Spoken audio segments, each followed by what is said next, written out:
Salut à tous, on plonge dans la grande histoire du cinéma ce soir dans Babel Café avec quelqu'un qui connaît un petit peu son affaire puisqu'il affiche 50 ans de carrière au compteur, une grande figure du cinéma français.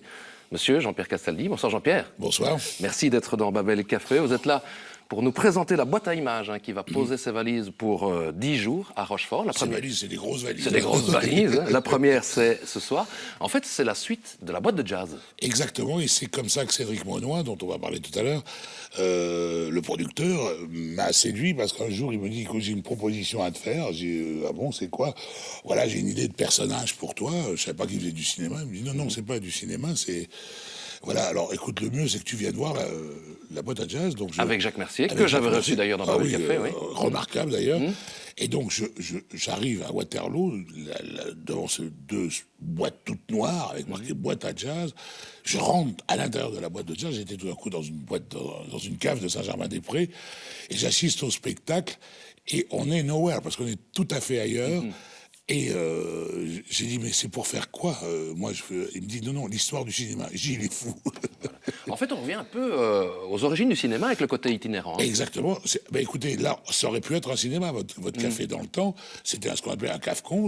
Il y avait des bars, les gens buvaient leur bière, ou autre chose d'ailleurs. Et il y avait ce qu'on appelait un bonimenteur qui racontait l'histoire des films muets qu'on projetait avec un piano de temps en temps. Et donc, et puis il y avait les gens qui faisaient de ville en ville avec un camion. Donc, là, on fait la Belgique de ville en ville. Rochefort étant une étape du rire, puisqu'il y a le Festival du rire auquel j'ai assisté et participé. On en parlera tout à l'heure. Ne grillons pas les étapes. Allez, j'étais faire un petit tour la semaine dernière à Charleroi, puisque la boîte était de passage à Charleroi, et on va découvrir l'ambiance très particulière de cette boîte itinérante. C'est une équipe très très sympa. On travaille évidemment comme une sorte de troupe de cirque. À l'ancienne, on vient, on s'installe sur les places des villes et des villages. Et puis après, on vit en troupe pendant 5 jours. C'est les mêmes qui sont sur scène et qui se retrouvent à l'accueil, au vestiaire, au bar. Et ça, c'est formidable parce que ça crée vraiment un esprit de troupe qui est tout à fait sympathique. Et ils doivent quand même vivre 9 mois ensemble. Donc il y a plutôt intérêt d'ailleurs. Cette boîte a quand même été pas mal conçue, puisqu'elle a déjà été montée et démontée à de nombreuses reprises. Elle va effectivement encore voyager durant 1 an et demi ici avec ce concept de cinéma dans 20 villes en Wallonie et Bruxelles. Toujours est-il qu'on est ravis. On est ravis d'arriver à Rochefort parce que le public est fantastique. On l'a testé sur le jazz. Et puis on a aussi une locale dans l'équipe. Et donc ça, on est très très content pour elle. Il n'y a pas de mauvaise manière d'aimer. Voilà, la locale, c'est Pauline Brézy, on en parlera tout à l'heure. Oui. Ambiance vraiment cool, hein. Jean-Pierre se promène au milieu des gens, dans les tables. Comme ça se passait dans le temps, j'accueille les spectateurs, je parle un petit peu avec eux, après je prends 10 minutes de concentration pour démarrer le texte. Et il y a 2 entr'actes pendant lesquels les gens peuvent reboire, etc. Et je reste pendant les 2 entr'actes avec eux. Et donc c'est vrai que ça permet, c'est-à-dire que comme je joue à 1,2 mètre quand on est dans l'action, on va pas faire une différence à l'entr'acte, je vais pas aller me retirer dans ma loge. C'est pas un one-man show, c'est pas du café-théâtre, c'est très très différent. Hein, non, je suis vraiment un projet. C'est-à-dire qu'en réalité, on a pris le biais, on peut pas raconter l'histoire du cinéma en 2 heures, soyons réalistes, il y a trop de choses à dire. Donc je vais partager, en quelque sorte, à travers le personnage du projectionniste, je vais partager ma passion et l'amour du cinéma, c'est-à-dire en leur expliquant qu'à l'origine, c'était comme ça avant de devenir ce que c'est devenu. Alors c'est un marathon, 158 représentations en 1 an. Oui. Mais c'est agréable. Oui. Alors là, on est presque arrivé à la... Pas tout à fait 60. Hein, oui, presque à la moitié. Je crois que c'est Jean Poiret qui disait chaque soir est une première, donc on ne peut pas tomber dans la lassitude. C'est une phrase que j'ai citée moi, oui. Ah oui, mais parce que tous les soirs, même si c'est pas la boîte à images que ça soit au théâtre, mais là encore peut-être plus qu'au théâtre, parce qu'au théâtre, il y a quand même une distance. Parce qu'on est sur scène, etc., il y a une espèce de recul. Là, à Charleroi, vous êtes venus, on est complet. J'ai des gens dans les couloirs, j'ai des gens à 80 cm de moi à certains moments. Et donc, je les entends respirer. Donc, il y a une complicité. C'est comme si j'étais en même temps dans la salle et sur scène. Et quand ils écoutent, quand ils rient, je peux mesurer le public, enfin le sentir, pour dire les choses comme ça, beaucoup plus précisément même qu'au théâtre. Alors vous l'avez dit, vous campez un projectionniste dans un cinéma vide. On ne sait pas si on est vraiment dans le rêve, dans la réalité, dans ses fantasmes, ses délires. On prend comme base qu'il a deux stagiaires, disons, pour parler un peu comme aujourd'hui, à qui il enseigne, à qui il apprend l'histoire du cinéma, et lui, il pense que le cinéma est vide. Et c'est d'ailleurs un peu plus loin dans l'histoire, Christophe Delire, qui est mon partenaire, mon factotum, me dit c'est une moldue, elle vient du monde réel. D'ailleurs, la petite jeune première va effectivement ramener ce personnage au réel. On fait comme s'il n'y avait pas de public. Voilà. Mais justement, vous parlez de Christophe Delire, on va regarder un premier extrait où on parle réellement des tout premiers pas du cinéma. Ah bah oui. C'est qu'au début du cinéma, on avait une pellicule de 70 mm, hein, et on l'a coupée en deux, chlac, pour avoir le 35 mm. Et hop là. Et hop là. Et comment tu fais défiler régulièrement et précisément cette pellicule, monsieur je sais tout? Ça, je sais pas, j'ai pas inventé la lumière, je suis pas Edison non plus. Eh ben, mon petit Larry, c'est en voyant le mécanisme d'une machine à coudre Singer qu'il a l'idée de perforer la pellicule pour la faire avancer de 24 images par seconde. En somme, Edison a singé. Non, Larry. Il a inventé la boîte à images. On parle de 300-400 films, on ne sait pas exactement le nombre, on en illustre une centaine, avec parfois des extraits de 2-3 secondes, parfois des longs extraits d'1 minute 30.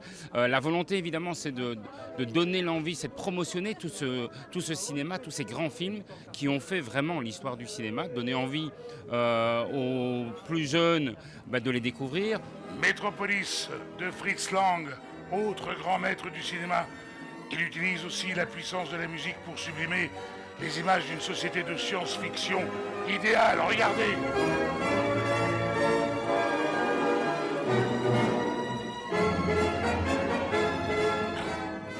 On peut y reconnaître quelques notes de musique de Star Wars, des plans de Matrix, voire de Blade Runner.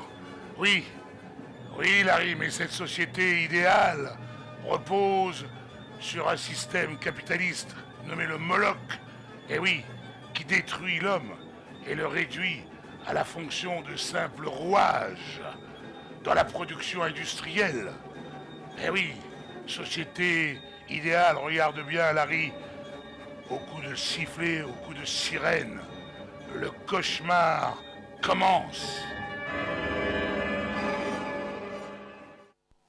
Alors, une belle partie du spectacle est consacrée à ces premiers pas du cinéma, notamment les frères Lumière, la fameuse séquence du train qui rentre en gare de La Ciotat. On avait fait une première version qui était un petit peu plus longue. On s'est vraiment rendu compte qu'avant les années 30, 40, quasiment tout avait été inventé par les gens du muet. C'est-à-dire qu'on avait déjà fait Ben-Hur, on avait déjà fait King Kong, on avait fait tous les grands thèmes qu'on a trouvés aujourd'hui. Ils existaient déjà. Après, on n'a fait qu'améliorer ou sublimer les choses. Et donc, la nouvelle vague, que ce soit Godard, Truffaut, ils ont tous dit qu'ils se sont inspirés. Et c'était leur référence était à cette époque-là. Méliès aussi, des centaines de films et une destinée assez incroyable. Voilà. Méliès, il y a Murnau, il y a Fritz Lang, et puis il y a les comiques, il y a Chaplin. Alors on parle moins de Chaplin dans les muets, parce qu'il va être un de ceux qui vont arriver au parlant, mais Chaplin aussi, quoi. Au niveau sociétal, c'est énorme. Des créateurs en phase avec leur temps, témoins de leur temps, et même parfois visionnaires. Visionnaires. Ils avaient annoncé que ce soit Fritz Lang ou Chaplin avaient annoncé la guerre. La guerre et les systèmes totalitaires en place en Italie et en Allemagne. Voilà. Alors on évoque un peu toutes les formes et tous les genres de cinéma, même les films d'horreur, avec une petite référence à la Belgique, parce qu'il s'est passé des choses chez nous. Regarde. Ah oui. C'est que machin, il a fondé le premier studio belge à Molenbeek-Saint-Jean. C'est drôle, il y a des murmures, tu entends? C'est incroyable ça. Près du château de Kervelde. Eh oui, studio belge qui va un peu influencer les grands studios américains. Hein. Ah, les petits Belges donnent des leçons aux Yankees. Oh, Dolly, aujourd'hui, le hamburger, il se mange encore avec des frites. Ah oui. Eh ben, ce premier film d'horreur, il va avoir beaucoup d'enfants. Oh oui, en 1920, Robert Wiene tourne Le cabinet du docteur Caligari. Attention, petit chef-d'œuvre de l'expressionnisme allemand. Larry, regarde, les décors, les personnages, mais surtout l'utilisation de la musique.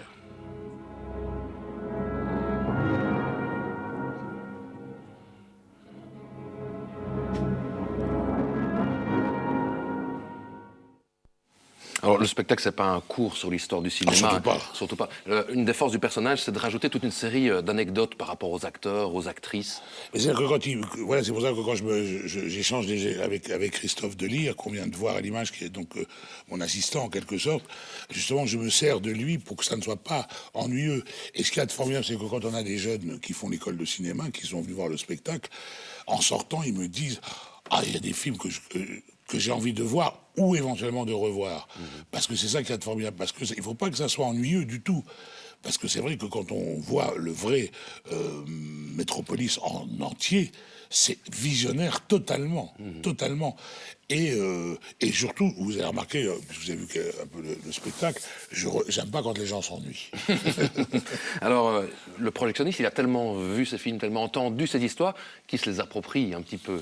Ah ben c'est ses copains. Molenbeek, quand il parle des gens, on a l'impression qu'il a passé leur vie avec. Alors il est intemporel, ce monsieur.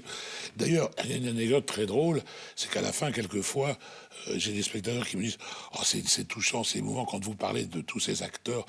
On voit que vous les avez connus. » et je dis « Ah si, j'en ai connu quelques-uns, mais enfin, pas Greta Garbo. » quand même. Voilà. Alors, son fantasme et même son délire va un petit peu plus loin. Quand il y a cette jeune comédienne qui débarque pour passer un casting, et en fait, le projectionniste va jouer un petit peu le rôle du réalisateur ou du directeur de casting. Oui, en tous les cas, essayer de lui faire comprendre qu'en dehors de son innocence, sa fraîcheur et effectivement de son amour de ce métier, c'est un métier qui est quand même chargé, rempli d'embûches. Et le parcours, c'est un véritable parcours du combattant que de devenir un acteur, voire une vedette, voire une star. Voilà. Donc cette comédienne, c'est la jeune et charmante Pauline Brézy, 20 ans, elle vient de la province de Luxembourg, juste à côté de Libin. On va regarder justement un extrait quand elle passe un essai. Et parce que pour nous coucher, ça compte pas, ça doit pas compter coucher. Aimer, c'est de la blague, c'est l'appât devant le piège. Aimer, tu saisis, c'est la négation même de l'individu. Aimer, c'est la négation même de l'individu. Coupez. Bah écoutez, c'est pas mal, mademoiselle. Hein, Bon, il y a encore du boulot, hein. Oui, peut-être par moment. Ça fait quoi de jouer avec Jean-Pierre Castaldi? C'est impressionnant. Quand je suis arrivée le premier jour, évidemment, j'étais un petit peu tout impressionnée, surtout qu'il est vraiment impressionnant. Et puis finalement, lui, il m'a mis très vite à l'aise. Il m'a dit, écoute, c'est pas une audition, tu fais comme si j'étais pas là, etc. Et donc, voilà, mais après aussi, ça donne envie d'être sur scène et ça donne envie d'être à sa hauteur, donc c'est chouette. Vous êtes attaché à un poteau, là. Et soudain, King Kong apparaît. C'est un gorille géant qui va... Waouh! Ne rigolez pas! Ne rigolez pas!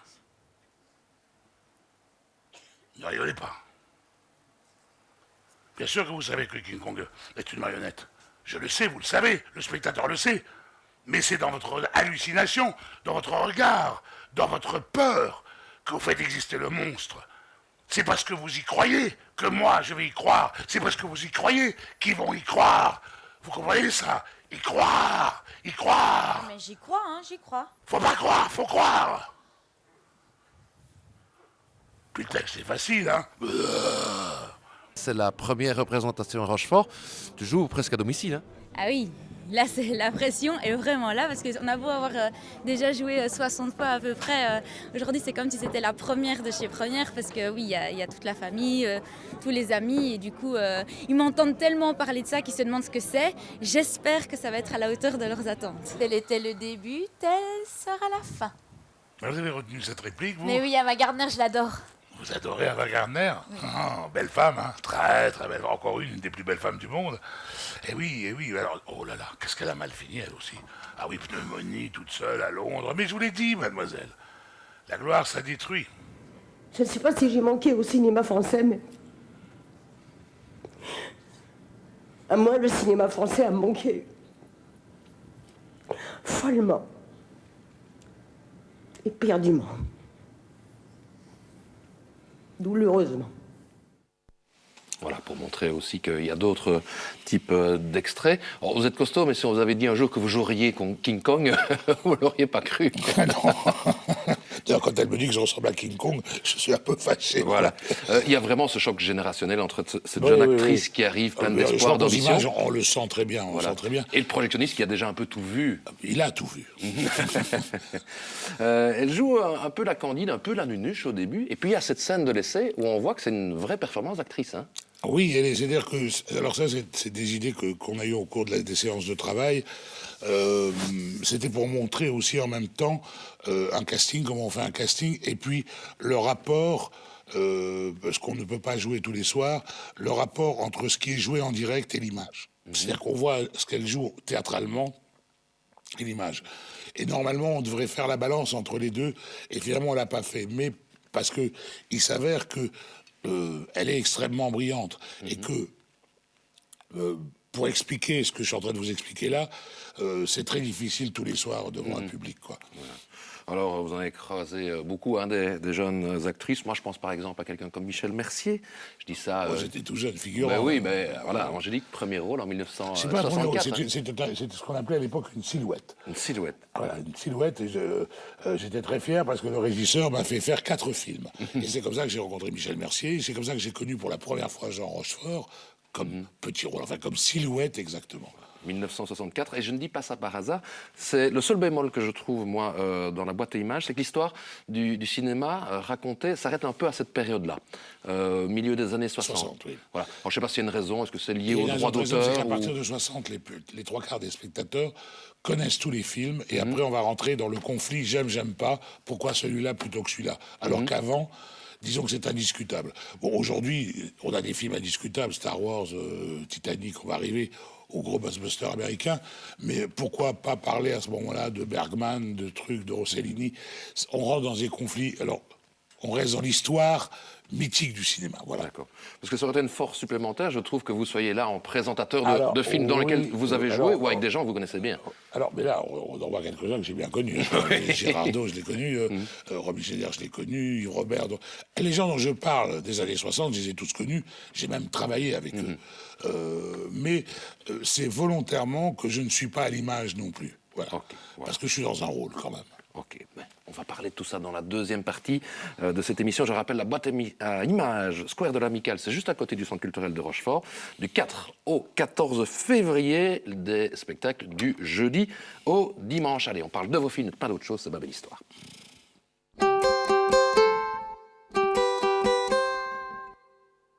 Alors Jean-Pierre, né à Grenoble, mais les 12 premières années passées en Argentine. Oui, en Argentine, à Córdoba, qui est à 800 km au nord de Buenos Aires, la première année au lycée français de Buenos Aires, et après mes parents, pour des raisons de leur vie privée, du travail de mon père, de la jeunesse de ma mère, qui m'a eu très jeune, on était pensionnaires dans un collège anglais à Los Cocos, ça s'appelait, et c'est un collège anglais, ce qui m'a permis, dès l'âge de 5 ans et demi, 6 ans, à apprendre évidemment l'espagnol, enfin l'argentin, mais qui est de l'espagnol, obligatoire, parce que dans ces pays-là, on est obligé de faire 4 heures le matin de la langue du pays, puis la langue d'origine, donc le français, mais comme j'étais dans un collège anglais, l'anglais. Et donc, that's why I speak English, porque hablo espagnol, et se dice una cerveza. Voilà, et on verra que l'anglais va vous servir plus tard. Oui. Souvenir d'un oncle qui tenait une célèbre pâtisserie. À Grenoble, oui, alors, parce qu'on m'a demandé mes souvenirs d'enfance, et c'est un homme qui m'a bouleversé. D'abord parce qu'il avait toujours... Je l'ai toujours vu vieux. Enfin, pour moi, il était vieux, évidemment. Et il a eu un parcours incroyable. Il a eu son diplôme d'ingénieur. Il l'a donné à son père et il a dit « J'ai envie d'être pâtissier ». Il est rentré comme mirliton, je ne sais pas comment on appelle ça, artisan, enfin, dans la pâtisserie. Et 10 ans plus tard, il avait la pâtisserie la plus cotée de Grenoble, chez Monsieur Emoz. Et il avait une particularité... En dehors de faire magnifiquement les gâteaux, il avait un grand tiroir à tuiles, c'est pour ça que j'adore les tuiles, et surtout l'andouillette. Il supportait pas qu'on n'aime pas l'andouillette, et il avait une façon de cuire les andouillettes qui me reste encore en bouche. Alors, études interrompues pour devenir acteur, serait devenu quoi sans cela? Comme je connaissais parfaitement l'Amérique du Sud et que je parlais l'espagnol, la géographie, l'histoire, Bolivar, la cordillère des Andes, bon bref. Je me préparais à faire de l'import-export sur l'Amérique du Sud. Donc, à l'époque, c'était la viande. L'Argentine était le premier producteur de viande du monde, d'ailleurs. Donc un marché en devenir. Et donc pour apprendre un certain nombre de... Parce qu'il n'y avait pas d'école comme aujourd'hui. On prenait des cours de théâtre pour apprendre à parler en public, en gros, et à se tenir. Et donc, c'est comme ça que je me suis inscrit au cours Simon. Mal m'en a pris, parce que ça a été un coup de foudre, parce que la première fois que j'étais au théâtre, au TNP, j'ai dit, quelque part, j'ai envie d'être là-bas. Et 4 ans plus tard, j'y étais. Alors, les premiers films, rien qu'avec des grands réalisateurs, Jean-Pierre Melville, Robert Enrico, Yves Boisset, Pierre Granet de Fer, notamment en 1971 dans La Veuve Coudert, avec Belle Maman, avec Simone Signoret. Ouais. Ils ont été retrouvés ça? Non. Non. Alors, c'est une très jolie histoire, voilà. À partir du moment où j'étais marié à Catherine Allégret, ma première femme, la mère de Benjamin, je mettais un point d'honneur à ne pas vouloir être le gendre de Signoret-Montand. J'étais au début de ma carrière, mais quelque part, on voulait tester le petit, donc on m'a un peu obligé, contraint et forcé, de faire un petit rôle dans La Veuve Coudert, mais je ne joue pas avec elle. Je ne jouerai qu'une fois avec elle, un petit peu plus tard avec Molinaro, où je joue une scène, et je n'ai jamais joué avec Montand. J'ai passé mon temps à dire non. Alors, joli jeu de mots. Carrière française, américaine aussi. Vous avez même joué dans un James Bond. Oui, c'est un gag. Je fais le pré-générique. Alors, Margot Capelier, qui était la grande casting de l'époque, me dit, Jean-Pierre, il n'y a pas beaucoup de rôles dans le scénario, tu me diras ce que tu veux. Donc, effectivement, quand ils sont dans l'espace, on les voit pas bien, enfin, il n'y a pas de vrai rôle. Et puis, je lis le pré-générique, Pilot Jet, avec le géant, avec les dents en acier. Et puis, une bagarre avec James Bond, une chute je me dis, c'est une belle séquence, sa séquence d'ouverture. Et vous savez que la séquence d'ouverture d'un James Bond fait le tour du monde. Costume sur mesure, répétition pendant 5 jours, parce qu'il y a une bagarre avec Roger Moore. Donc tout ça, c'est réglé comme une chorégraphie, c'est réglé au millimètre. Et puis arrive le premier jour de tournage. Alors, on est à 3 jours du tournage. On m'appelle en me disant, M. Castaldi, vous allez assister à votre scène. Ah bon? J'arrive au studio de Boulogne, à l'époque, rue de Silly. Il y a tout le staff du James Bond qui est là. Attention, c'est pas n'importe quoi. La séquence valait 300 briques de l'époque. C'est beaucoup d'argent. Et donc, on voit un mec tomber d'un avion. Puis la caméra se rapproche. Il a un bonnet, des lunettes de soleil, une moustache. Puis il y a une bagarre avec... Enfin, j'imagine que c'est avec James Bond. Tac, et ça dure. Bon. Coupé, voilà. Tout le monde se retourne vers moi. Happy, Mr. Castaldi? Yes. But who I am, what I am. Il fait, that's you. Et donc, il avait un bonnet, des lunettes de soleil et un chapeau. Mais bon, c'est pas grave, parce qu'il y avait encore la séquence où on voit la caméra qui se rapproche du Learjet. Et donc, le premier jour de tournage, on arrive sur le plateau avec le géant, on nous présente, etc. Et il faut rentrer dans cette carlingue pour faire les transparences. Et on n'est jamais rentré à 2. Voilà, c'est en 1979 ou 79, comme on dit chez vous. C'était Moonraker. Il y a eu aussi des Lelouch, Claude Sautet, je pense que c'est une grande référence. Et puis il y a eu beaucoup de comédies, Édouard Molinaro, Claude Zidi. Moi, je me rappelle d'une scène dans Nous irons tous au paradis, d'Yves Robert. C'était donc la suite d'un éléphant, ça trompe énormément, où vous détruisez à la main la voiture de Jean Rochefort. Oui, ça c'est un hommage à Laurel et Hardy. C'est une scène écrite, pensée par Jean-Louis Dabadi, qui maintenant est académicien, et Yves Robert. Et alors là aussi, il y a des gags, parce que tout ça est répété. C'est-à-dire que j'étais chez un carrossier voir les parties d'une portière qu'on peut enfoncer. Sans trop se faire mal. Sans trop se faire mal, bon, etc. Et donc j'arrive le matin pour tourner la séquence avec cette veste à carreaux rouges. Et Yves Robert vient me voir, Yves Robert, on a un gros problème, parce qu'on a regardé les rushs de Daniel Gélin, puisque je suis supposé être Daniel Gélin. Et il me dit, il a les cheveux blancs, et donc on me blanchit tous les cheveux le matin du tournage. Et là, il y a Yves Robert qui dit, donc voilà, Jean-Pierre, c'est simple, hein, tu viens, on va commencer par la baffe dans le métro, et donc Jean Rochefort n'ose pas me gifler. Pas vraiment bien. Une prise. Vous savez, Yves Robert est un metteur en scène très exigeant, hein, très, très pointu. Et puis à un moment donné, je dis à Jean Rochefort, Jean, mets-moi une vraie baffe parce qu'on va pas s'en sortir. Il me dit, t'es sûr? Je lui dis oui. Et il me met une baffe. Oui, elle est belle, hein. Elle est belle. Et on voit dans son œil, il se demande, parce qu'à milliardième de seconde, j'ai failli le remettre une.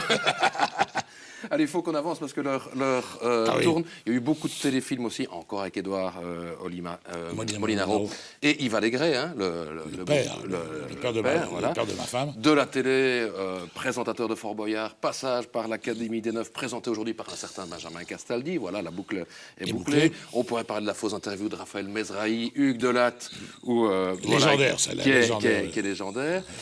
Une trentaine de pièces de théâtre, mais vraiment un caméléon qui peut jouer les grands auteurs classiques, que ce soit du Racine, que ce soit du Guitry, voire du Boulevard en même temps. Boulevard, vous savez que j'ai joué du Guitry avec mon professeur Jean-Laurent Cochet, qui est le maître du Guitry. J'ai joué il y a 3 ans avec lui.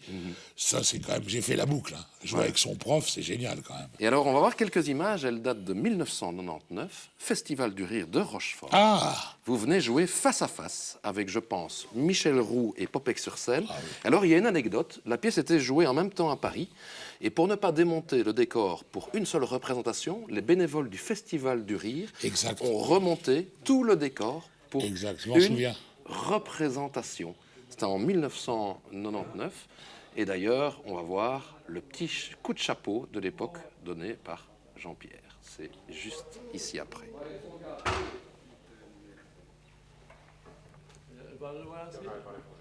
Ils avaient bossé.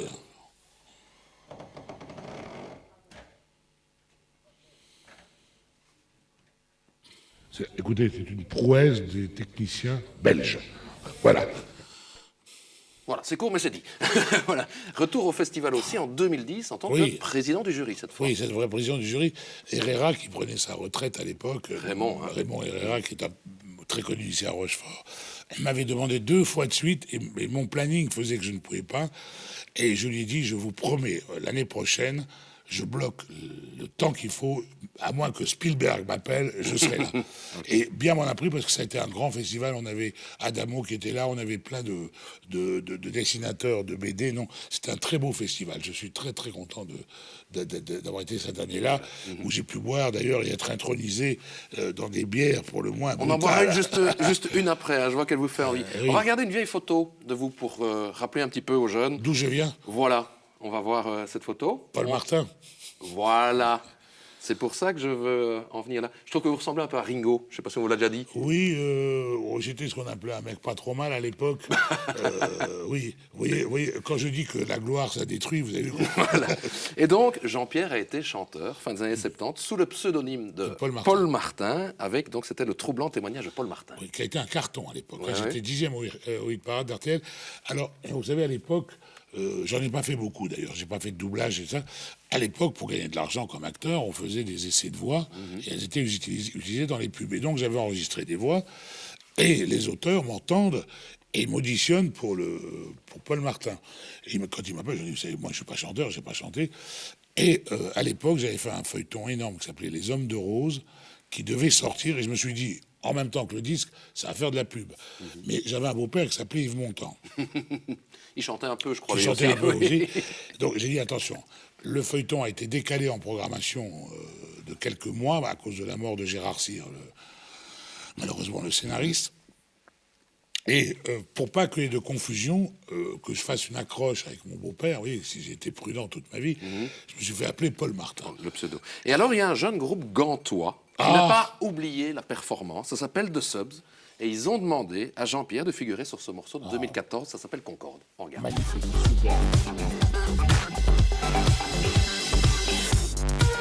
T'es fluide, silencieux. Ton suicide, malicieux. Le futur, le déjà-vu.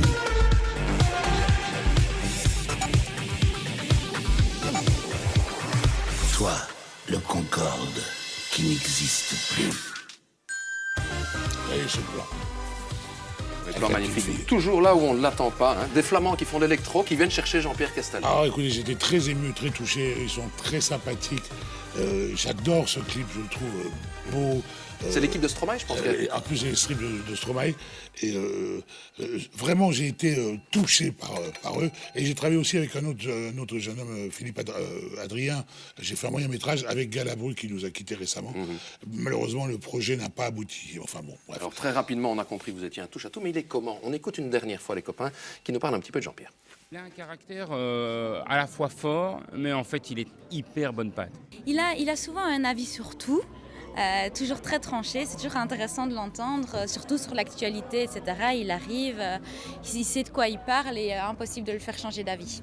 Jean-Pierre a accepté de loger chez moi donc durant 9 mois. On est presque à la moitié et tout se passe bien entre nous. C'est lui qui remplit le frigo, c'est lui qui est capable de faire la cuisine, c'est lui qui s'occupe en fait de tout et moi qui profite pleinement de sa venue chez moi. Je peux vous dire ce qu'il aime boire, il aime bien le thé, ou il aime bien aussi un certain cocktail appelé Martini Royal. Voilà, j'ai pas de cocktail malheureusement ici sous la main, donc on va boire une petite trappiste. Il est oui, déjà l'heure de se quitter. Déjà Mais oui, ça passe vite. Les dons, c'est brave rencontre. Merci beaucoup d'être venu dans Babel Café, c'est un plaisir et un honneur, Jean-Pierre. Merci de m'avoir reçu. Merci, on le rappelle, la boîte à images du 4 au 14 février à Rochefort. Allez, bye bye.